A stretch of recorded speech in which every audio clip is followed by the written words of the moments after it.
அனைவருக்கும் வணக்கம். நாளை 26/3/2024 செவ்வாய்க்கிழமை ஜோதிடப்படி share market Nifty bank Nifty எப்படி செயல்படும்? நிஃப்டியை பொறுத்த வரைக்கும் 22,133க்கு மேலே இருந்தால் பையிங் ஆப்பர்ச்சுனிட்டி, 22,069க்கு இருந்தால் செல்லிங் ஆப்பர்ச்சுனிட்டி. பேங்க் நிஃப்டியை பொறுத்த வரைக்கும் 46,969க்கு மேலே இருந்தால் பையிங் ஆப்பர்ச்சுனிட்டி, 46,769க்கு இருந்தால் செல்லிங் ஆப்பர்ச்சுனிட்டி. ஸ்டாப் லாஸ் ஸ்ட்ரிக்டாக மெயின்டைன் பண்ணுங்கள். ஜோதிட ரீதியாக பார்த்தீங்கன்னா டவுன் ட்ரெண்டாக இருந்துட்டு சைடுவேஸாக மாறி அப் ட்ரெண்டாக முடியும். டெக்னிக்கலி பார்த்தீங்கன்னா டவுன் ட்ரெண்டாக இருக்கும். ஜோதிட ரீதியாக சிறப்பாக வேலை செய்வதில் மகிழ்ச்சி. ஸ்டாப் லாஸ் ஸ்ட்ரிக்டாக மெயின்டைன் பண்ணுங்கள்.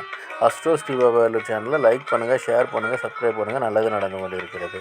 ஓம் ரீங் வசி வசி, சகலரும் வசி, சர்வமும் வசி. அசி அசி அசி. நன்றி நன்றி நன்றி.